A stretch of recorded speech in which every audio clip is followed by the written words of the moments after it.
eso estamos en comunicación justamente con Aldana Denis, economista del Centro de Economía Política Argentina. Aldana, mucho gusto, gracias por tu tiempo. Gonzalo Schmid es mi nombre. Buenas tardes. Buenas tardes, Gonzalo, gracias por la invitación. Gracias por estar ahí del otro lado. Bueno, ¿qué ha dejado este discurso del presidente? Me imagino que esto es algo poco habitual, ¿no? Que un presidente vaya al Congreso a presentar el proyecto de presupuesto y más en plena noche del domingo. Sí, es poco habitual, empezando por el hecho de que es deber del Ministro de Economía dar las respuestas y las explicaciones en relación al presupuesto que va a tratar el Congreso de la Nación Argentina. De cualquier manera, Milei inicia su discurso diciendo que era un hecho histórico que él estuviera ahí porque es economista. Entonces, a partir de allí empieza un discurso que tiene frases muy repetitivas respecto de otros discursos que ya hemos escuchado, donde hay muchos, si se quiere, eslóganes que repite sin sustento en los datos. Argentina es el país con mayor cantidad de impuestos. Bueno, no tiene acceso al crédito por ser desfolteadora serial. Bueno, ahí omite la centralidad, por ejemplo, que tiene el acuerdo con el Fondo Monetario Internacional, del que fue tomado su propio ministro de Economía era funcionario. Bueno, la inflación como consecuencia directa de la emisión monetaria. Son todas frases que lo hemos escuchado repetir muchas veces y que esta no fue la excepción.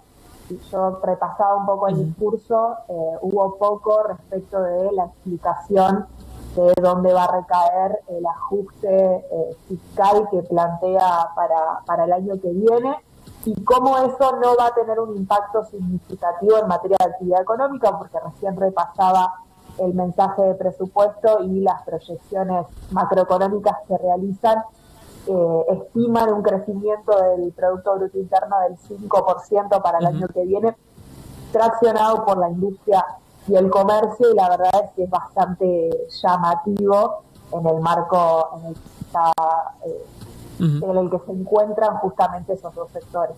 Claro, y por ahí una frase que resonó muchísimo, Aldana, todo el tiempo. Bueno, justamente desde la oposición, sobre todo, se calificaba al discurso del presidente como un discurso de campaña, ¿no? De alguien que por ahí no tomó dimensión del cargo que está ocupando y que ya hace más de 6 meses que está justamente en la presidencia, ya cerca de un año justamente. Y el famoso déficit cero, ¿no?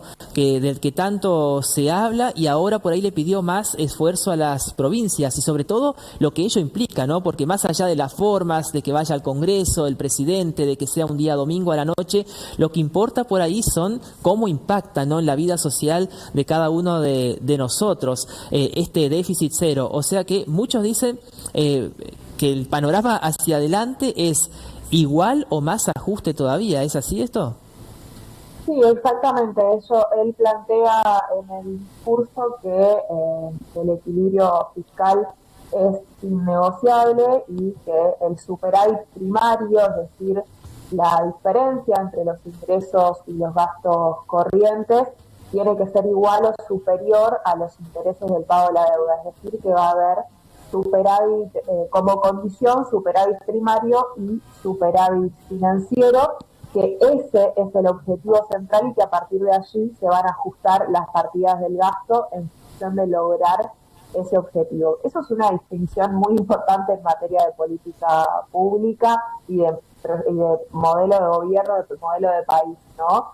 El ajuste de las políticas públicas en función de el objetivo que plantean como central, que es el equilibrio fiscal. Pero además hay otra definición muy importante que tiene que ver con qué sucede si los ingresos son distintos a lo que está proyectado. En el caso de que los ingresos sean superiores a lo proyectado, el único gasto que va a aumentar es el gasto automático, es decir, el gasto que ya se encuentra indexado de alguna manera. Los gastos discrecionales se mantendrían iguales, y acá estamos hablando de básicamente salud, educación, seguridad, y lo mismo en el caso de una reducción de los ingresos, un ingreso real por debajo de los ingresos estimados, en ese caso se van a ajustar las partidas del gasto para sostener ese equilibrio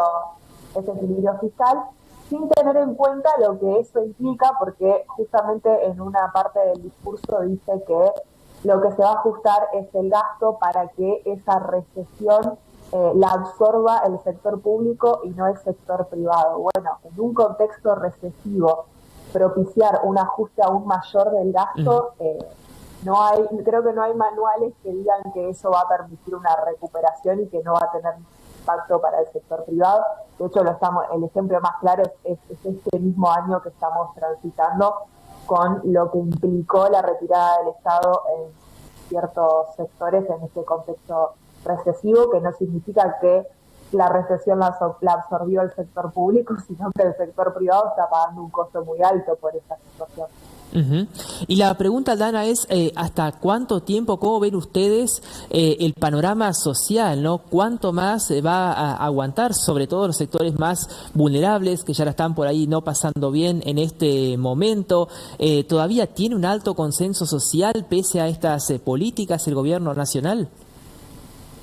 Bueno, me parece que eso en definitiva lo va a determinar la calle. Obviamente hay un margen muy amplio para lo que haga la oposición, la política, pero finalmente quien va a determinar ese termómetro es la calle, es la gente, la resistencia a este contexto de ajuste. Creo que un dato político relevante es la caída del rating de los principales canales de televisión el domingo en el discurso apenas iniciada la cadena nacional, en contraposición a lo que había pasado el 1 de marzo con la apertura de las sesiones legislativas. Pero en definitiva creo que ahí radica gran parte de cuánta sostenibilidad tenga este nivel de ajuste, que a diferencia de lo que plantean durante todo el documento, recae sobre los sectores más vulnerables. Las partidas de ingresos que se ajustaron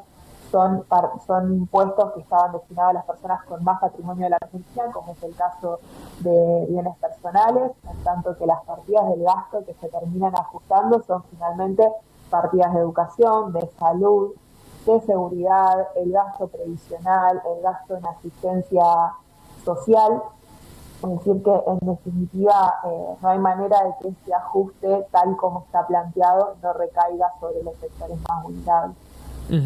Y se conoce por ahí detalles, Aldana, en cuanto a inversiones, sobre todo en obras públicas, ¿no? Porque uno por ahí escuchando a otros presidentes, más allá después si se concretaba o no, es como que siempre se jactaban, se ponían orgullosos en cuanto a anuncios de obras públicas, por ejemplo, ¿no? Y en un tramo lo escuché al presidente que decía, no sé, que se hacían viviendas que nadie las quería, por ejemplo, o cuestiones así, cuando para cualquier político uno se imagina es un orgullo, ¿no? Poder entregar viviendas, por ejemplo, inaugurar una ruta, un puente, obras de infraestructura para exportar, lo que sea.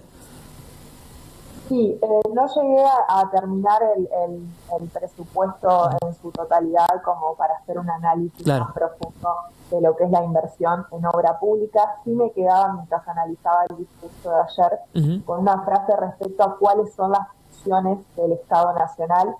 El presidente dice que las funciones del Estado Nacional son la estabilidad macroeconómica y el imperio de la ley. Cualquier otra cuestión puede resolverse a través del mercado.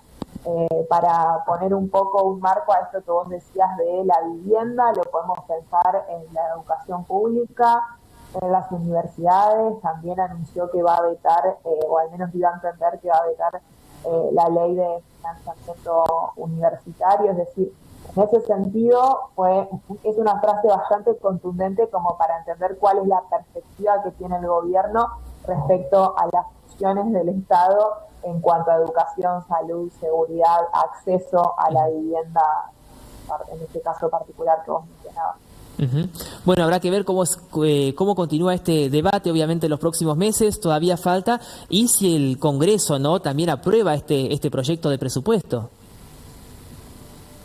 Sí, finalmente creo que en definitiva lo importante es tener esta discusión de si el pueblo argentino tiene que estar sometido a un ajuste de estas características y con un carácter tan inflexible y recayendo sobre los sectores más vulnerables. Pero bueno, el presupuesto no deja de ser la herramienta del gobierno. Creo que en definitiva estudiarlo y leerlo lo que nos permite es ver cuáles son las prioridades.